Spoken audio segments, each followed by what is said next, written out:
Now, Hiroki Kuroda is coming off a rough outing going into his start tonight. Between the end of last year and the start of this season, it's been a rocky road for the right-hander. Dating back to August 17th of 2013, Kuroda's .607 ERA is the third highest in the majors among pitchers who have worked at least 60 innings. In fact, only Bruce Chen and Bronson Arroyo have had worse marks. We welcome you back. We want to talk more about Kuroda now and that last outing. We said maybe being back in the Bronx would help. That didn't help against the Angels. Just 4 2/3, and he gave up a career-high 8 runs. He did, Bob, and I think one of the things that we're noticing with him is this is a guy who needs to go out there with all of his weapons. He has not had one of his greatest weapons, and that's the slider. And we're going to take a look at what happened in this Angels game. Look at Pujols, 2-2 count there. He wants that to be his put-away pitch. It wasn't. Pujols later got a single on that at-bat. Look at that pitch to Ibar again. Another slider that's just out, not where he wants it to be.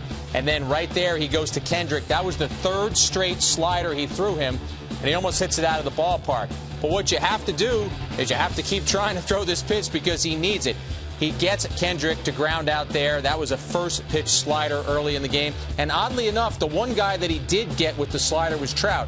I think Trout helped him a little bit there by going out of the strike zone. And then we're going to take a look at this one. I think Trout helped him again. So I think he's still searching for this pitch.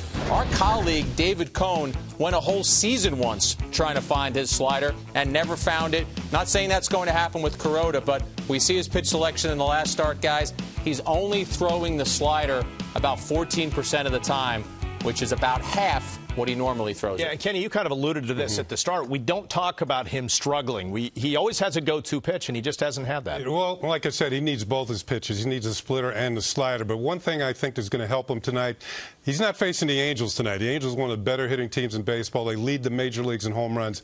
These are Seattle Mariners. Now, we said that the other night. They came out with a season-high 15 hits against the Yankees in the opening game of the series. But I think that what you're going to see tonight, maybe Kuroda, if he can get on top of that pitch again and get that slider moving down and away and towards the outside corner, he'll be better off. Jack, we talked about this in post-game comments. You can sense his frustration. And, again, that's something we haven't really seen because he's always had at least one pitch that's working for him. Right. He was frustrated after that last outing. You could tell. I mean, he's not used to being out of a game in the 5th inning. And he talked about making some adjustments. But the thing about Kuroda is he's never going to tell you what those adjustments are. He believes that those things should stay in the clubhouse. But I'm going to reference Cohn again because I know from talking to Cohn, he said he tried about a dozen different ways to get his slider back in the last year with the Yankees where he struggled. Maybe you change your grip a little bit. Maybe you move to a different side of the seam. I'm sure Kuroda, he knows his slider better than anyone. This pitch has been terrific for him. He'll figure it out.